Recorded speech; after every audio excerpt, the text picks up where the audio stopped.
सदगुरुदेव भगवान की जय।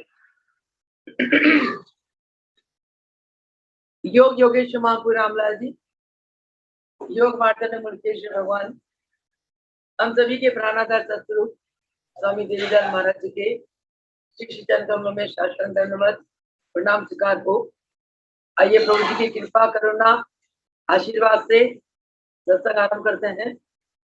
सत्संग में प्रभु जी जो योग की गंगा बहाएंगे, योग की गंगा में, उस ज्ञान की गंगा में स्नान करके हम सभी भक्तजन पवित्र हो जाए, ये अभिलाषा है। इसी अभिलाषा से प्रभु जी कृपा से ये सत्संग आरंभ हुआ है। सत्संग में नित्य प्रति गुरुदेव नए नए ज्ञान से हमें अवगत कराते हैं। उन ज्ञान को पाकर सचमुच ही हमारा हृदय कमल खिल उठता है, मन पवित्र होता चला जाता है। हर पल सदगुरु भगवान की सर्वशक्तिमान त्रिलोकीनाथ की याद अंतःकरण में बनी रहती है और मन हर पल आनंद रहता है, प्रफुल्लित रहता है, क्योंकि गुरु का ज्ञान जीव का कल्याण करने वाला होता है। गुरु ज्ञान देकर जीव को, अपने शिष्य को, अपने जिज्ञासुओं को, मुमुक्षुओं को संसार के मोह माया से दूर हटाते हैं। संसार के आसक्तियों से गुरु अपने प्यारों को दूर रखते हुए उन्हें परमात्मा की प्राप्ति की ओर आगे बढ़ाते हैं। ये गुरु की महान दया है। गुरु ज्ञान के द्वारा, साधना के द्वारा, उपदेश के द्वारा, अपनी ईश्वरीय शक्ति के द्वारा, अपने आशीर्वाद के द्वारा शिष्य का कल्याण करते हैं।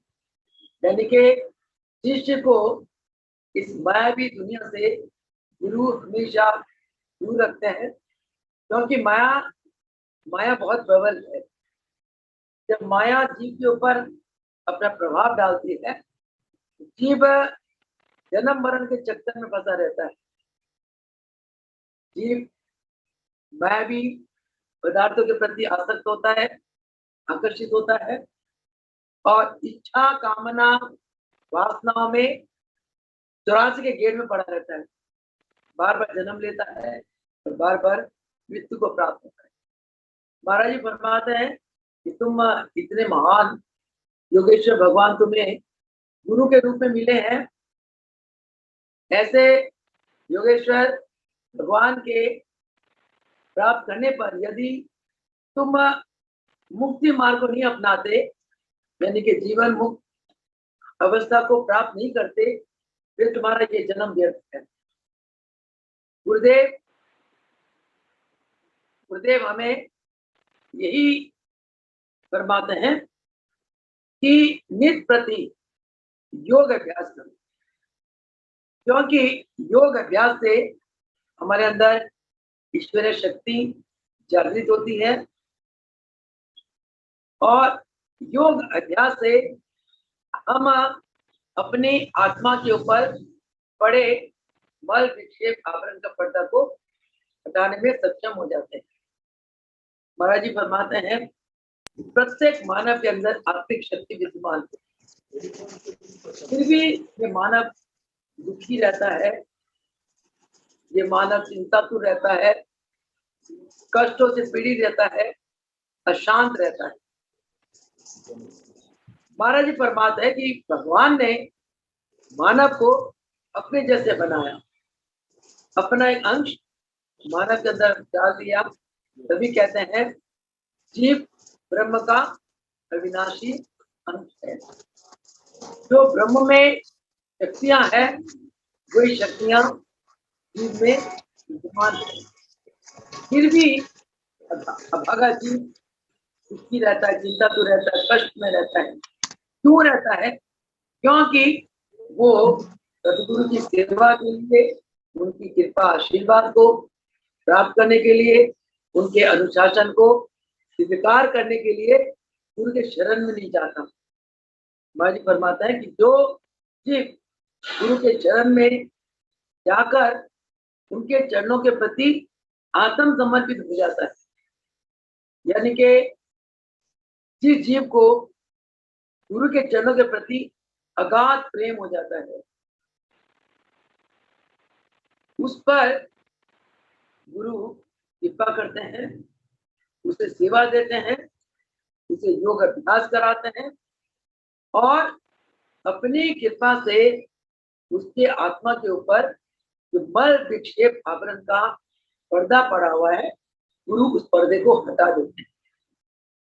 उस पर्दे के हटते ही जीव को अपना सत्स्वरूप का ज्ञान हो जाता है।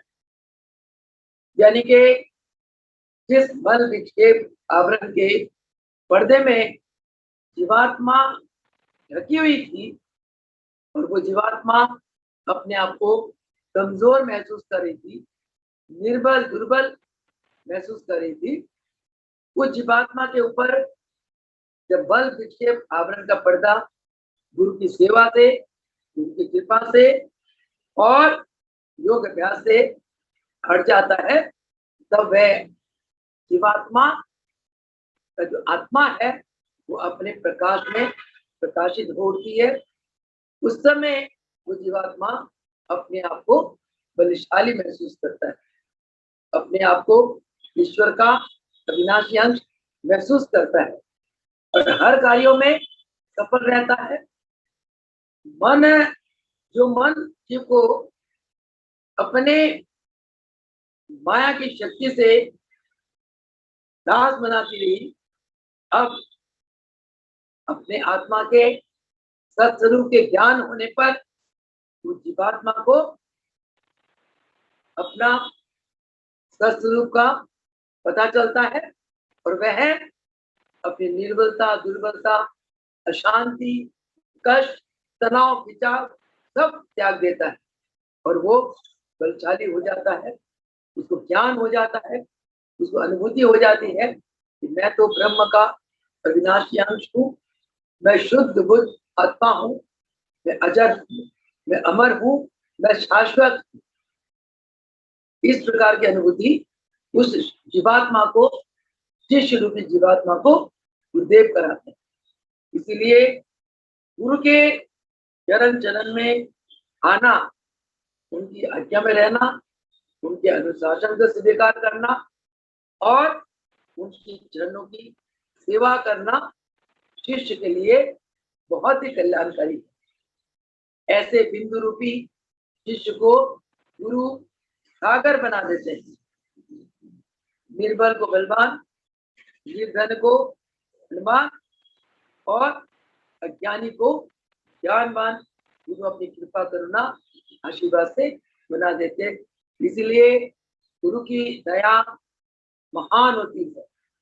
गुरु को भगवान से भी ऊपर कहा गया। कबीर कहता है, गुरु गोविंद दो खड़े तागे लागे पाए, बलिहारी गुरु आपने जिन गोविंदियों मिलाए, यानी कि गोविंद तो ईश्वर की शक्तियां शिष्य के अंदर पहले से विद्यमान है। गुरु क्या करते हैं, अपनी शक्ति से, अपनी दया से, अपने आशीर्वाद से आत्मा के ऊपर पड़े अज्ञानता के आवरण को हटा देते हैं, हटाकर उसे उसके अंदर ज्ञान की ज्योत जला देते हैं और उसे अपनी सत्स्वरूप का आभास करा देते हैं। इसी को कहते हैं आत्मा का साक्षात्कार। यानी कि जीव को, शिष्य रूपी जीव को गुरु आत्मा का साक्षात्कार करा देते हैं। जब जीव को आत्मा का साक्षात्कार हो जाता है तो वो माया भी दुनिया के माया के प्रभाव से बिल्कुल अलग हो जाता है और माया उसके ऊपर कोई प्रभाव नहीं डाल सकती।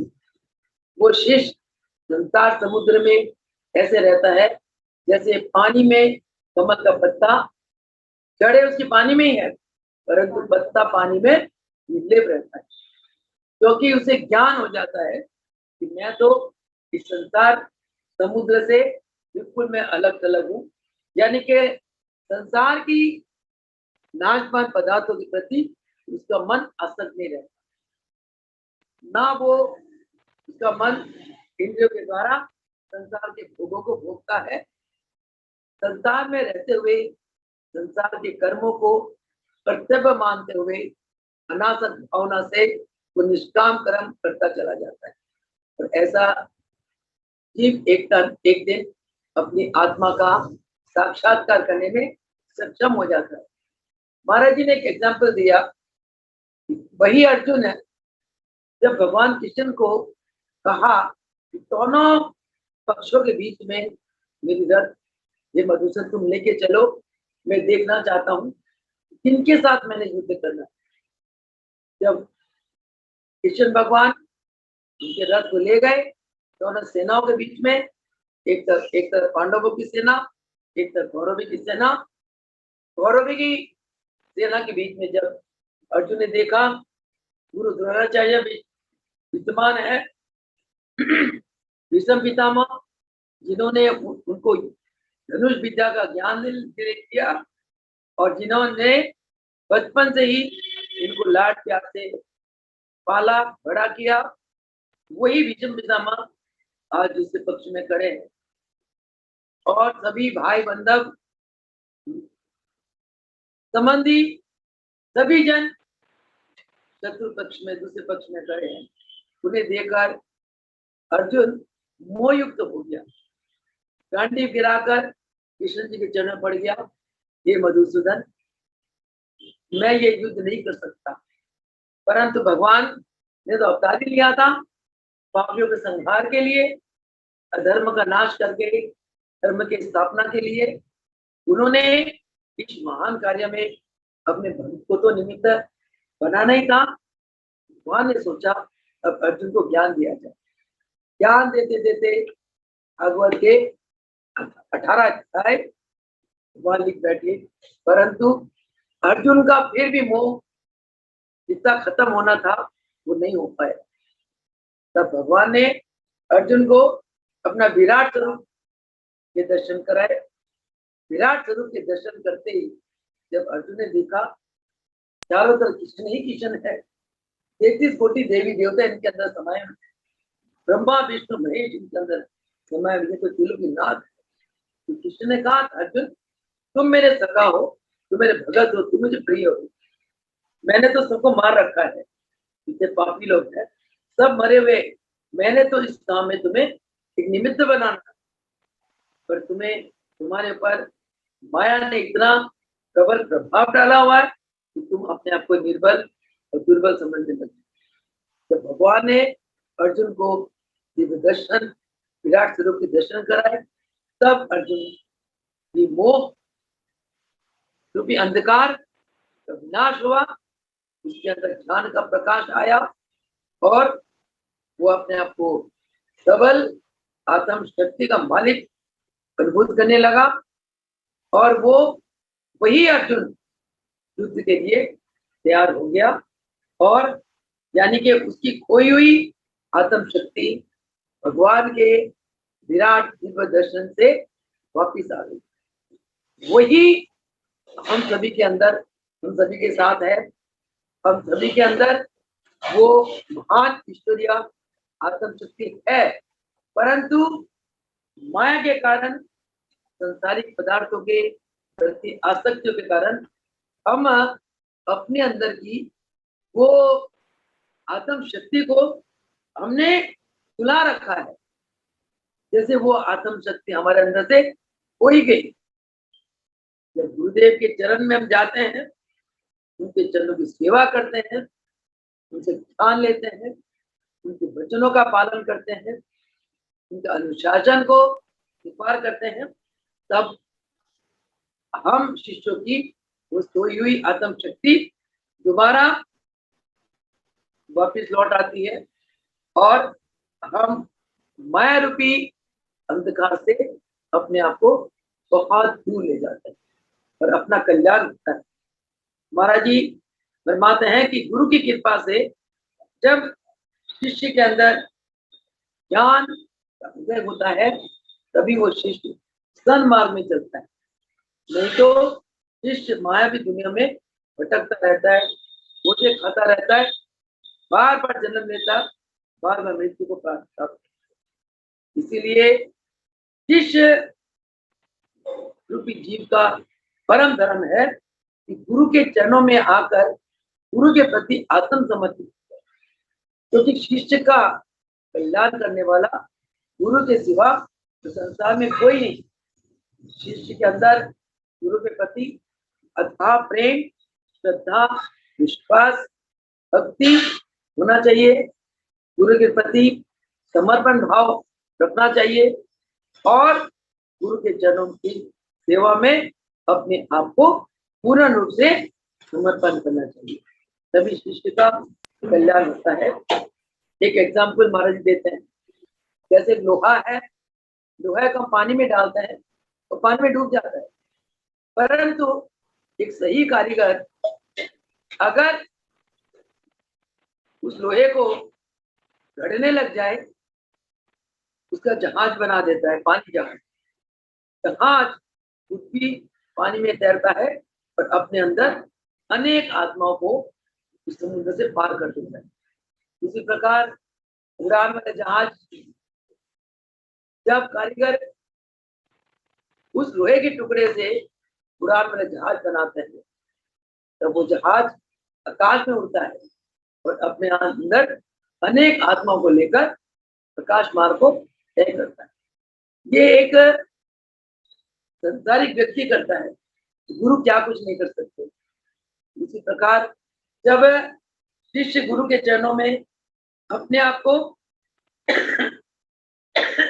अर्पित कर देता है, गुरु शिष्य को योग अभ्यास करा देते हैं। योग अग्नि के द्वारा उसके काया को कंचन बना देते हैं, उसके अंदर ज्ञान का प्रकाश उदय होता है। उस ज्ञान के प्रकाश से शिष्य और सागर से पार हो जाता है और अपने सत्संग के द्वारा, अपने निष्काम सेवा के द्वारा औरों को भी और से पार लगाता है। इस प्रकार महाप्रभु रामलाल जी ने महाअवतार बाबा से अष्टांग योग की सिद्धि प्राप्त करके स्वयं तर गए, हजारों नर नारियों को तार। वही शक्ति केशव भगवान के घट में आई, क्योंकि भगवान गुरु तत्व कभी चाहते नहीं है। गुरु तत्व अजर है, अमर है। गुरु तत्व इसलिए सर्वोपरि है, गुरु अपने पंच तत्वों से बने हुए शरीर को त्यागने के बाद अपने कार्यों के लिए कोई भी एक पवित्र घट ढूंढ लेते हैं। किसी भी पवित्र घट में प्रवेश करके गुरु अपना कार्य करते हैं। क्या कार्य? जीवों का कल्याण, जीवों को सागर से पार करना, जीवों को अपनी अपनी आत्मा का साक्षात्कार कराना गुरु करते हैं। गुरु स्वयं नर चोला को त्याग करके भी अपने समर्पित आत्माओं के घट में बैठकर अन्य आत्माओं का कल्याण करते हैं। इसी प्रकार रामलाल प्रभु जी ने केशव भगवान के घट में आकर हजारों नर नारियों का कल्याण करा। वही रामलाल प्रभु जी हमारे प्राणाधार सतगुरु देवीलाल महाराज जी के घट में आकर हजारों लाखों जीवात्माओं का कल्याण कर रहे हैं। गुरु शक्ति करती है, इसीलिए गुरु के चरणों में आना, उनके चरणों का सहारा लेना शिष्य के लिए अत्यंत आवश्यक है, क्योंकि तभी शिष्य ये माया के बंधनों को काट करके और भव सागर से पार कर सकता है, पार लग सकता है। तभी धर्म ग्रंथों ने फरमाया, योग एक ऐसा मार्ग है जो पाप रूपी पिंजर को जलाकर शिष्य को कंचन की तरह चमका देता है। तभी कहा है, योग अग्नि दहती विप्रम शेष पाप पिंजरम, यानी कि पाप रूपी पिंजर को कौन दग्ध करता है? योग अग्नि दग्ध करता है। तो गुरु की कृपा पाने के लिए गुरु के चरणों में रहना, उनकी सोहबत में रहना, उनकी संगति में रहना अत्यंत आवश्यक है, क्योंकि संगति का बहुत प्रभाव पड़ता है। महाराज जी प्रवचन में अक्सर फरमाया करते थे, कुसंग का संग न देवे विधाता, इससे अधिक नरक का वास है।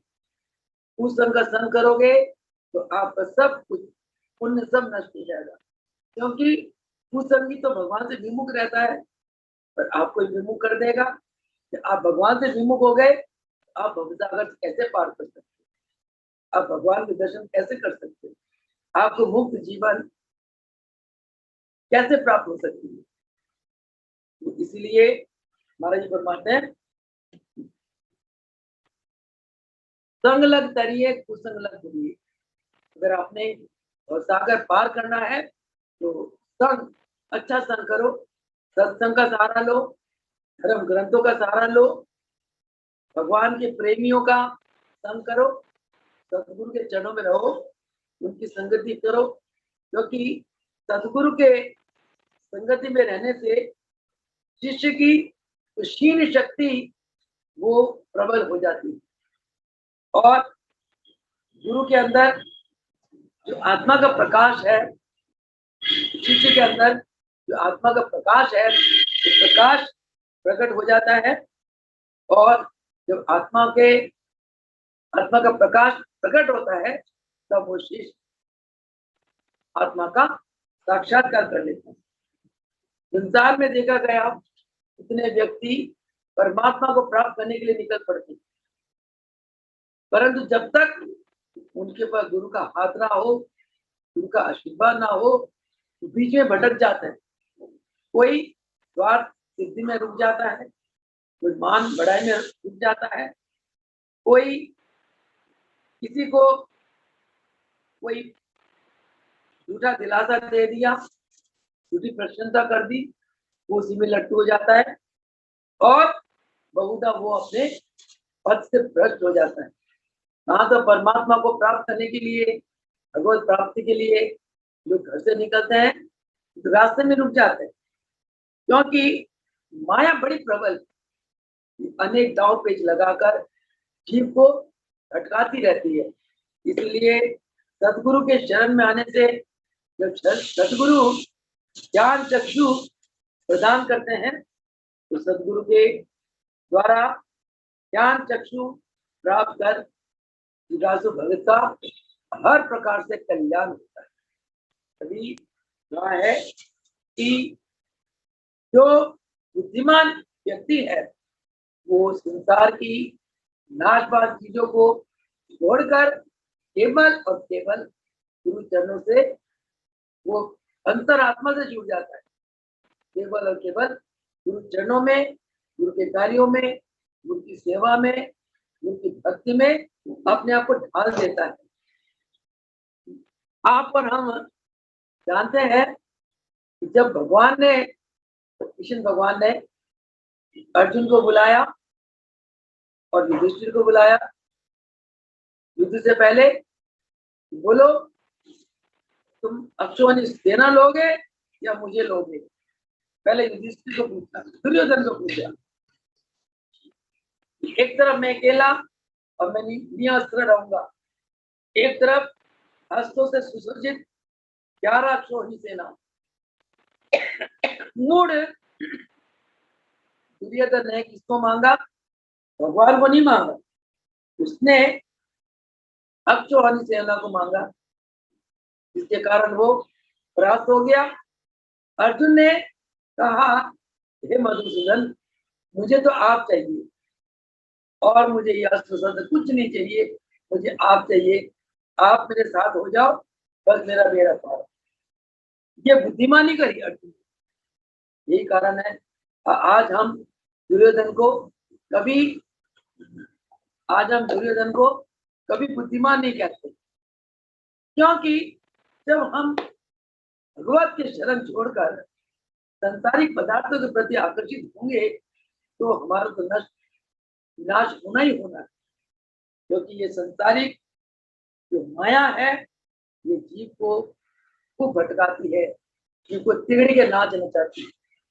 ये माया से छुटकारा केवल हम ज्ञान के द्वारा पा सकते हैं। ज्ञान कौन दे? ज्ञान सदगुरु भगवान दे। सदगुरु भगवान से ज्ञान प्राप्त करके जीव दुख सागर से निकलकर और सागर पार कर जाता है और गुरुदेव उसे अजर अमर बना देते हैं। गुरुदेव अपने शिष्यों को जब तात्मा बना देते हैं गुरुदेव के जितने शिष्य हैं वो गुरु की भक्ति में, गुरु की सेवा में, गुरु की कृपा में इतने आत्म संतुष्ट रहते हैं कि संसारिक तृष्णा वासना उन्हें कभी नहीं मोहित करती, नहीं आकर्षित करती। इसीलिए कहते हैं कि गुरु के शरण बिना इस संसार में जीव बार बार भटकता है, जीव अपना कल्याण नहीं कर पाता। कहा गया कि अगर जीव ने अपना कल्याण जाना है तो वो गुरु के शरण में जाए। गुरु के शरण में जाकर गुरु उसे संसार में रहते हुए निर्लेप होकर जीने की युक्ति सिखाते हैं। संसार में रहते हुए इस प्रकार हम निर्लेप रह सकते हैं, अपने कर्तव्य को अनासक्त भाव से, बल्कि इच्छा के बिना और निष्काम भावना से करते हुए किस प्रकार अपने जीवन यात्रा को पार कर सकते हैं और किस प्रकार इसे मोक्ष पद को प्राप्त कर सकते हैं, ये ज्ञान गुरु कराते हैं। इसीलिए जो मनुष्य अपना कल्याण कर चाहता है उसे सदा सदा के लिए गुरु वचनों को पालन करना है। जो जीव गुरु वचनों को पालन ना करके मन मुक्त होता है, वो इस आशाओं के पास में पढ़कर वो नर से वो पशु हो जाता है। आशाओं के पास में पढ़कर वो सारा जीवन मैं और मेरी में रहता है। मैं मेरी में रहते हुए एक दिन काल से ग्रस लेती है और उसका अंत हो जाता है। इसीलिए कहते हैं कि संसार के विकारों के, संसार के विषयों में विषय विकारों के पाश में बंद कर संसारिक लोग दिन रात मृत्यु के मुंह में जा रहे हैं। वो इस लोक में भी दुखी है और परलोक में भी दुखी है। बताओ दोनों दिशाओं में कितना अंतर है, एक मनमुख होना और एक गुरुमुख होना। जब आप मनमुख हो जाते हो आप मन का दास हो जाते हो और मन आपको दिन रात बिगड़ी के नाच नचाता है और आपको भटकाता रहता है, आपको मुक्त जीवन जीने नहीं देता। जीवन में शांति आनंद से आपको बहुत दूर रखता है, वंचित रखता है। और दूसरी ओर गुरुमुख होकर गुरु के अनुशासन स्वीकार करके, गुरु की आज्ञा में रहकर, गुरु सेवा करके, गुरु भक्ति करके और उनकी आज्ञा में जीवन बिताना, इससे जीव को एक जीवन मुक्त अवस्था की प्राप्ति होती है। ऐसी अवस्था में मन जीव का दास हो जाता है। जब आप मनमुख होते हो, मन की इच्छाओं को पूरी करने में लगे रहते हो, तो आप मन के दास बन जाते हो। कहते हैं महाराज फरमाते हैं कि दास भी कभी सुखी हुआ। महाराज की प्रवचन में हमेशा फरमाते थे पराधीन सुख सुखने में नहीं। आप अगर पराधीन रहोगे तो सुखने में भी आपको सुख नहीं मिलेगा। इसीलिए अगर आप मन के अधीन में रहोगे आपको कभी सुख नहीं मिलेगा, क्योंकि मन आपका दास है। मन को दास बना के रखो। आप स्वामी है, आप आत्म शक्ति के मालिक है। आप मन को अपने अधीन में रखो, तब तो आप संसार में विजयी हैं। धर्म शास्त्र कहते हैं मन के हारे हार और मन के कभी कहता है हमको मन की शक्ति देना, मन विजय करे, दूसरों की जय से पहले खुद की जय करे। यानी कि आप दूसरे की तरफ मत देखो, मत झांको, कौन क्या कर रहा नहीं कर रहा, करने दो। उसके अपने कर्म, उसके अपने भाग्य, उसके अपने संस्कार उसके साथ है। चाहे वो सका संबंधी हो आपका, आपके कर्म, आपका भाग्य, आपके संस्कार आपके साथ है। आपने अपने आप को सुधारना है। वो कैसे? अपनी संकल्प शक्ति से। संकल्प शक्ति कहाँ से तीव्र होगी? जब आप मन की इच्छाओं पे अंकुश लगाओगे। हर पल आप मन की चेष्टाओं की तरफ ध्यान दो। अगर मन आपको भटका रहा है तो उस भटकाने से मन को रोको। ये आपने रोकना है अपनी आत्म शक्ति से। और आत्म शक्ति कैसे जागेगी? जब आप गुरु के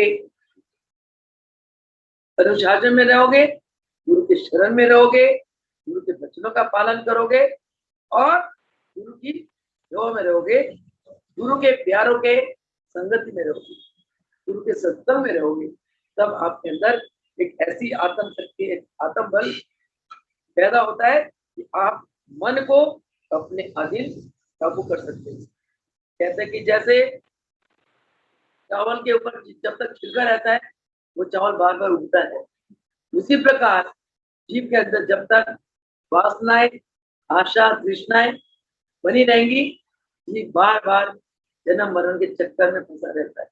लेकिन आशा और तृष्णाओं से कौन दूर कर सकता है? केवल सतगुरु की कृपा, उनकी सेवा, उनका आशीर्वाद। और नहीं तो जीव आशा तृष्णाओं के अंदर में पड़कर भगवान के दर्शन से वंचित हो जाता है, भगवान से वो बहुत दूर चला जाता है, क्योंकि इसके मन में आशा तृष्णा वासना होती है। वो इस जन्म क्या 7 जन्म तक भगवान के दर्शन करने में असमर्थ रहता है। भगवान के दर्शन के बिना इस संसार में कहीं सुख नहीं, कहीं आनंद नहीं, कहीं शांति नहीं।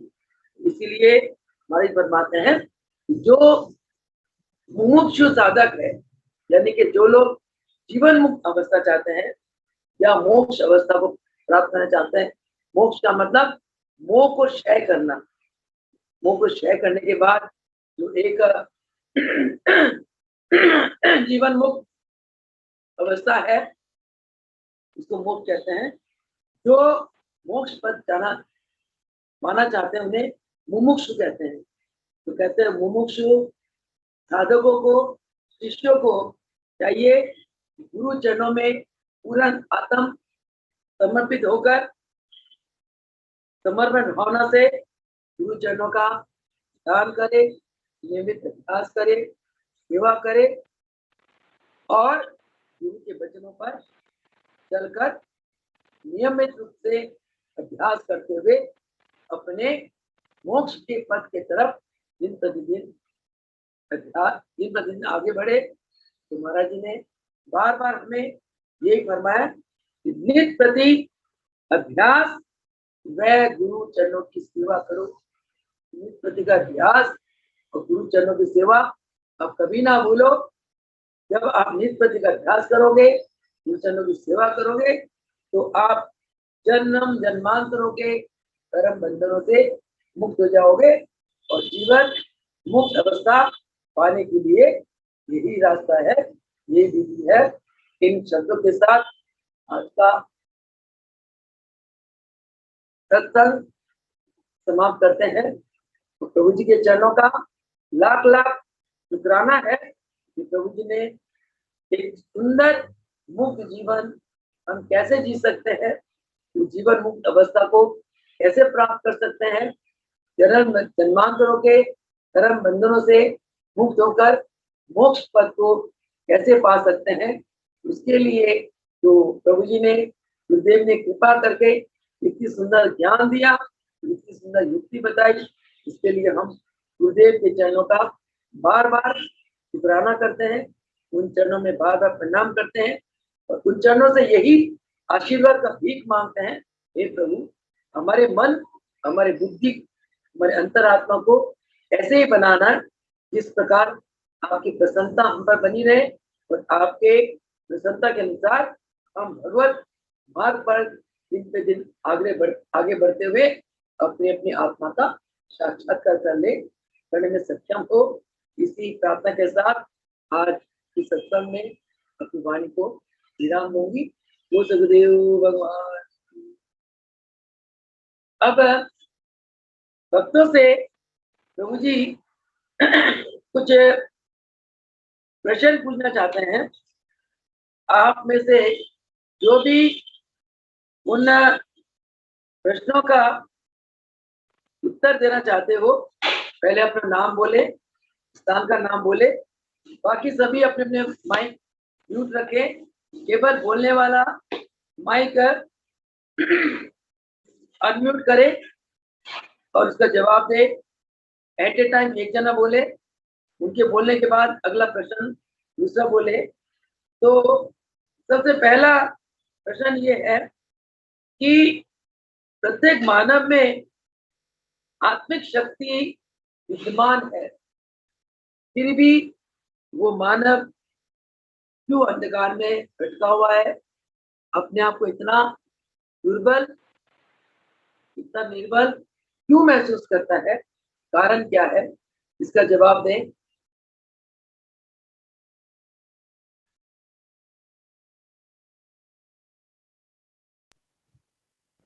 कौन चंद्रकला। बोलेगा? चंद्रकला। चंद्रकला बोलो। हाँ, मनुष्य की अज्ञानता है। मनुष्य में अज्ञान है बहन जी। उनके अज्ञानता अंदर क्या है? अज्ञानता, उसको ज्ञान ही नहीं है। ज्ञान नहीं है ना, भक्ति का नहीं है। सतगुरु की कृपा हो जाए तो फिर सब हो जाता है। तो अज्ञानता क्यों है, ज्ञान क्यों नहीं है, क्या कारण है? भगवान ने भक्ति तो में कमी है। अपने रूप में जन्म दिया। कहते हैं बच्चा भगवान का रूप होता है। बच्चा हाँ, छोटा सा होता है, उसके अंदर तो ज्ञान होता है, हर वक्त वो भगवान में मस्त रहता है। जब मोह में बच्चा फंसा हुआ है ना। भगवान भगवान ने बच्चे को अपने अंश में से निकाल कर जन्म दिया, यानी कि मानव के अंदर भगवान की किरणें है। भगवान ने मानव को अपने जैसे ही बनाया, अपने बराबर बनाया, अपने फिर भी वो क्यों भटकता है, क्यों रोता क्योंकि है? हाँ, भक्ति की कमी है ना। भक्ति नहीं है उसके अंदर, ज्ञान नहीं है ना, भक्ति का मार्ग सही से नहीं पकड़ा हुआ। वो तो ठीक है, चंदन ने बताया।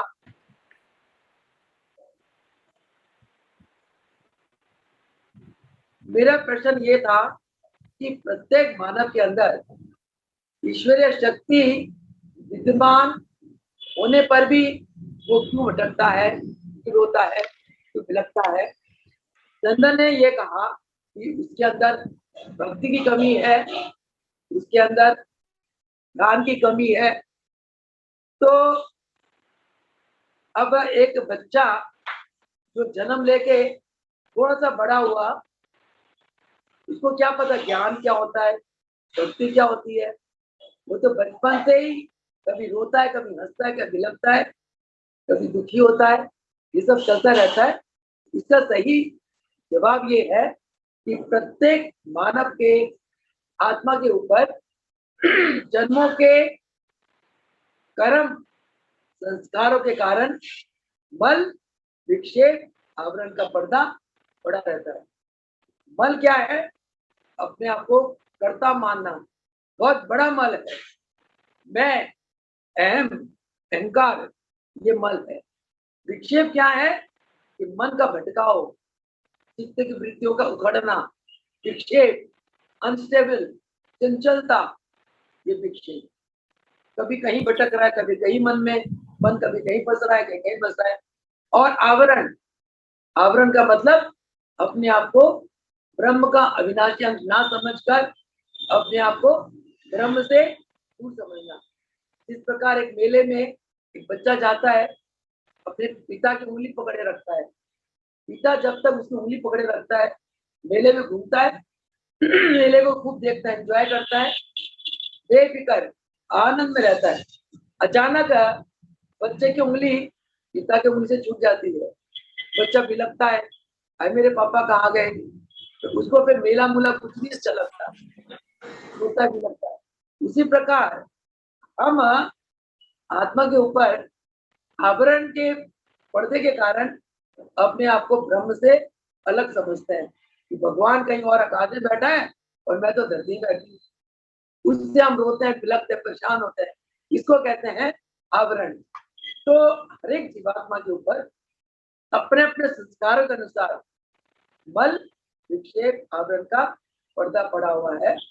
इसी कारण जीव भटकता है, जीव अपने स्वरूप को नहीं पहचान पाता है, दुखी होता है, अपने आप को कमजोर समझता है। समझ गए? तो मेरा अगला सवाल था कि ये पर्दे कौन हटाता है? बल वृक्ष का अभंग पर्दा कौन हटाता है? चंदन ने कहा गुरु हटाते हैं। ठीक है, अब मेरा अगला प्रश्न है, गुरु इन पर्दों को कैसे हटाते हैं? कौन जवाब देगा? पहले अपना नाम बोलो, स्थान बोलो, उसके बाद आंसर देना। कृष्णा बोल रही हूँ, नोएडा। आप जी का चरण, बोलो। जी के चरण में प्रणाम। मेरे को तो यही लगता है कि जैसे गुरु कृपा करे और हम ध्यान करें, योगाभ्यास करें, साधना में बैठे और सेवा में जितना अधिक हो सके सेवा करें। सेवा करने से हमारा मन जो है एक एकाग्रचित थोड़ा होना शुरू हो जाता है, क्योंकि हमारा मन सेवा में लगेगा, हम और दूसरी बातों की तरफ ध्यान नहीं देंगे। यही मेरा तो ख्याल रखता है। आगे आप बताइए। आभरण का पर्दा कैसे हटाते हैं? वो शीशे के अंदर क्या देखते हैं, कैसे हटाते हैं? हाँ जी, मैं बोलूँ मास्टर? बोलो कौन? नारायण, आप कहाँ से? मैं सहारनपुर से। मास्टर जी, आप मैं ये कहा, जब कोई किसी के शुभ कर्मों का प्रभु जी कृपा होती है, पाप पुण्य ऐसा हो जाते हैं, तो उसको गुरु चरण मिलती है। तो जब गुरु हमारी आत्मा को देख लेते हैं, जैसे हम उनकी सामने जाते हैं, तो उनको पता चल जाता है कि ये जीव कितने पानी में है। तो प्रभु जी कितनी कृपा करते हैं कि सब तरह के साधन उस जीव के लिए अपनाते हैं। उनको सेवा, आरती, पूजा, जैसे महाराज जी हमारे कहते हैं, आरती, पूजा, चालीसा पढ़ो, प्रभु जी की जीवनी पढ़ो। इन साधनों से हमें थोड़ा थोड़ा ज्ञान होने लगता है। फिर महाराज जी इतनी कृपा करते हैं कि अपने चरणों में ऐसे उन्होंने स्थान बना रखे हैं, ऐसे उन्होंने फंक्शन मतलब बना रखे हैं, जैसे वो प्रभु जी के चरणों में बार बार आए, दर्शन करें, तन मन धन से सेवा करें, तो उनके पाप खत्म हो जाते हैं, उनका मन शांत हो जाता है। फिर उसको जो पहले वो संसार में फंसा होता है ना, संसार से उसको मोह होता है कि संसार में सुख पाना चाहता है, इंद्रियों का सुख लेना चाहता है, धन धान्य चाहता है, सब चीजों से फिर उसको विरक्ति होने लगती है, क्योंकि प्रभु जी के चरणों में ये सारी चीजें उसको तुच्छ लगने लगती हैं कि प्रभु जी का चरण प्रेम ही महान है। तो प्रभु जी की उसकी आत्मा में मतलब सफाई शुद्धि होने लगती है। फिर उसको महाराज जी जैसे ध्यान भजन आप जी कहते हो, तो ये महाराज जी की उसमें आपने उस दिन क्लियर किया था कि जो हम जाप करते हैं उसको हम करते हैं, जाप को हम करते हैं, और जो ध्यान महाराज जी बताते हैं वो ध्यान होता है, स्वयं होता है। जैसे जो महाराज जी ने हमें मंत्र दिया, तो वो हमें जपना नहीं पड़ता, वो हमें सुनना है, देखना है अंदर आंखें बंद कि वो चल रहा है। जो भी ओम है जैसे, तो हम उसको जबान से नहीं बोलेंगे, तो वो जितनी भी हमारी नाड़ियां, नस नाड़ियां, 72 कोट जैसे कहते हैं, वो सारी नाड़ियों में वो प्रवाह हो रहा है। तो एक छोटा मार्ग महाराज जी कहते थे, कोई बैलगाड़ी से जाता है, कोई साइकिल से जाता है, कोई कार से जाता है, कोई ट्रेन से जाता है। जो हमारा रास्ता है ना, वो हवाई जहाज का मार्ग है, शॉर्टकट। मतलब इतना महाराज जी सरल सिंपल बना दिया है, लेकिन फिर भी हम अज्ञानी जीव हैं। मतलब कुछ भी कह लो आप, कुछ भी हमारे संस्कार हैं जो हमें खींचते हैं कि हम इतना कुछ जानते हुए भी, समझते हुए भी प्रभु के चरणों में पूरी तरह से सेवा नहीं कर पाते, अपने आप को बांध के रखते हैं। तो महाराज जी ने तो बहुत हमारे लिए बहुत ज्यादा मतलब सिंपल रास्ता, जो कहीं भी नहीं मिलता, मुझे लगता है कहीं भी नहीं है, किसी मिशन में भी नहीं है, कहीं किसी शहर में नहीं है, किसी देश में नहीं है। इतना महाराज ने हमारे लिए ये सारा मार्ग सिंपल कर दिया। काफी ठीक है। ये इसका शॉर्टकट आंसर ये है, गुरुदेव हर एक के ऊपर कृपा करते हैं। जो भी आया, चाहे वो संस्कारी हो या न हो, अमीर हो गरीब हो, काला हो गोरा हो, हिंदू मुस्लिम सिख ईसाई, कोई भी आत्मा जब गुरुदेव के शरण में आता है, गुरुदेव की यही धारणा होती है कि इस आत्मा को मैं चमकाऊं।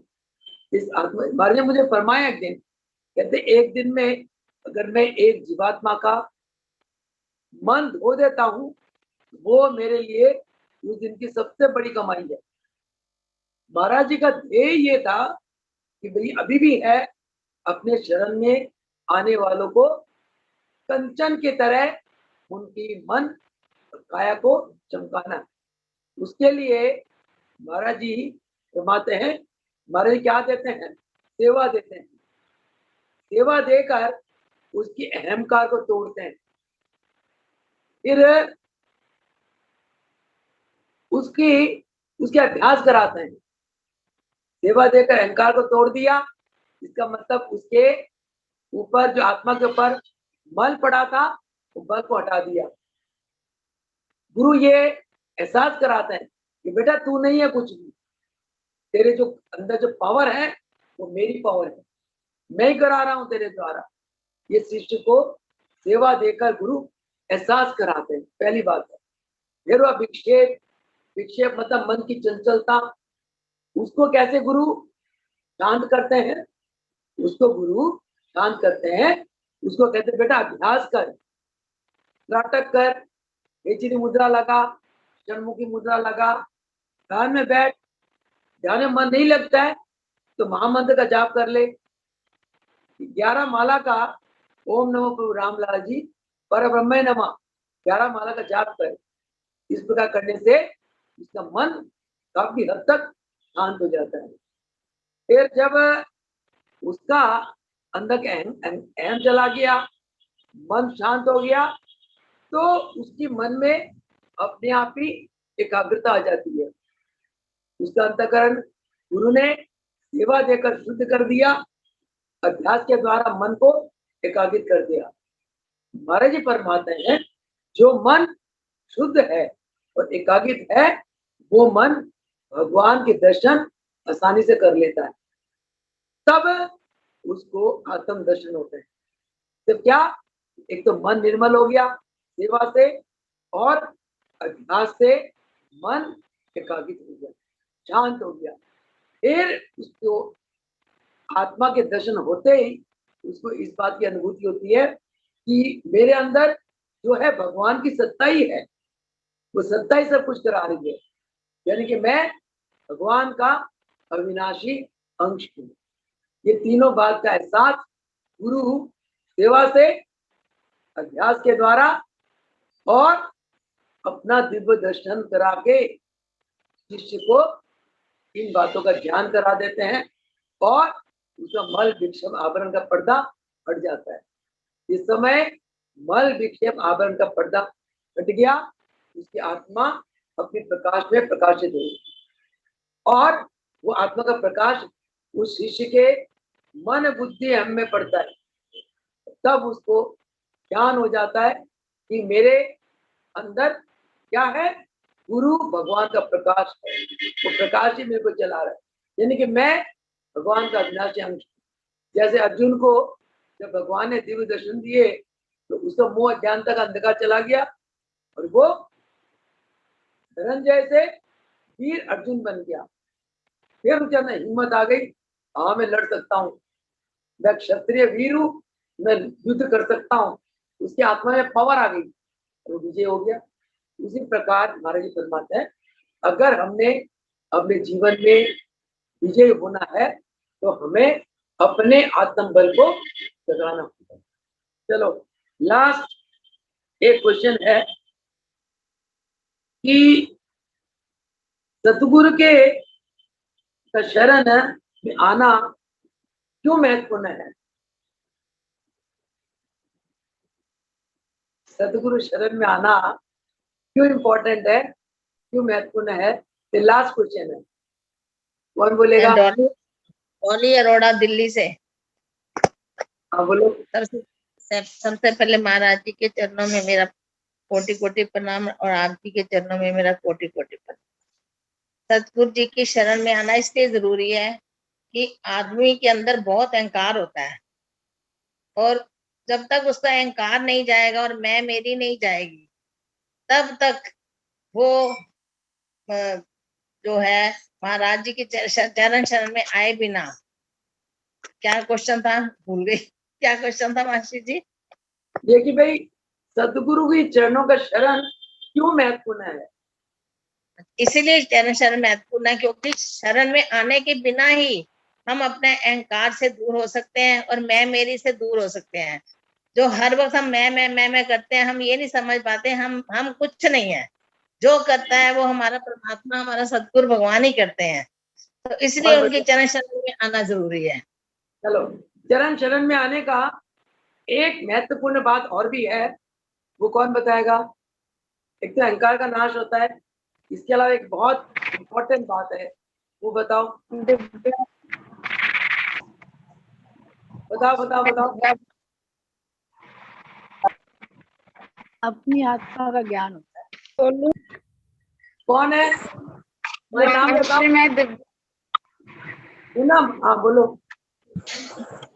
महाराज जी की शक्ति में आने से हमें पावर मिलती है, उनके दर्शन होते हैं। महाराज जी कहते हैं पावर बैटरी भर के ले जाओ, जब आते हो बैटरी भर के ले जाओ, फिर आओ फिर बैटरी भर के ले जाना। तो मैं महाराज जी पहले ही बताते थे भाई आना चाहिए हर, मैं तो बहुत ये बढ़िया। मैं अच्छा। चंद्रकला बोलूं? चंद्रकला बोलूं? हाँ, चंद्रकला बोलो बोल तू बोल। चंद्रकला चंदर बोलो बोलो। जन्म मरण से छुटकारा मिल जाता है, बार बार जन्म नहीं होगा। हाँ वही बात। इसके अलावा भी एक और भी बहुत चंडीगढ़ से मैं बोलूं? शरण में आए कदम ही नहीं चल सकते। एक मिनट, गुरु के माची रितु चंडीगढ़ से। कौन? रितु जी चंडीगढ़ से। हाँ बोलो बोलो रितु बोलो। आत्मा की शुद्धिकरण के लिए। हाँ बढ़िया है, आत्मा के शुद्धिकरण के लिए। सपोज है जो जीव गुरु शरण में नहीं आता, एक बहुत इंपॉर्टेंट बात क्या है, गुरु के शरण में आए बिना आशा तृष्णा हमें घेरे रखती है। सबसे इंपॉर्टेंट बात है कि गुरु के शरण में आए बिना आशा तृष्णा हमें दिन रात नाच नचाती है, हमें असंतुष्ट करती है, हमें अशांत करती है, हमें दुखी करती है। जीव आशा तृष्णा के पास में बंद कर सारा जन्म गवा देता है, उसके पल्ले कुछ नहीं पड़ता।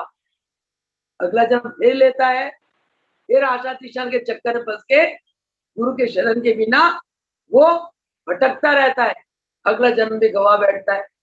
इसी प्रकार जाने जीव आशा तृष्णा के पास में बंद कर बार बार जन्म लेता है, बार बार मरता है और कितने जन्म गवा देता है। इसलिए गुरुदेव क्या फरमाते हैं कि जीव को चाहिए कि गुरु के शरण में आ जाए। गुरु के शरण में आने से गुरु उसे इतनी आत्म संतुष्टि देते हैं कि आशा तृष्णाएं उसकी बिल्कुल खत्म कर देते हैं, यानी कि मोह का क्षय कर देते हैं। दूसरे शब्दों में, सिंपल शब्दों में, गुरु के शरण में आने से संसार का प्रत्येक जीव मोक्षी हो जाता है, उसका मोह क्षय हो जाता है। गुरु के शरण बिना, एक है ना, गुरु के शरण बिना अरे इंसान अरे इंसान अधूरा है। क्यों अधूरा है? क्योंकि गुरु का शरण ही एक ऐसा शरण है जो जीव को आशा और तृष्णा से बचा सकती है। यही इसका जवाब है गुरु जी के पास है। और समय हो गया है, इन्हीं शब्दों के साथ आज का ये सत्संग समाप्त करते हैं। गुरुदेव को बार बार प्रणाम करते हैं, उनका आशीर्वाद लेते हैं और बहुत खुशी है कि आप सभी भगत गुरु का ज्ञान इस जूम के सत्संग में, जूम के माध्यम से इतने 40-50 भगत बड़े उत्साह के साथ सुनते हो और बड़े ध्यान के साथ सुनते हो। आपको प्रभु जी की ये ज्ञान समझ आ रही है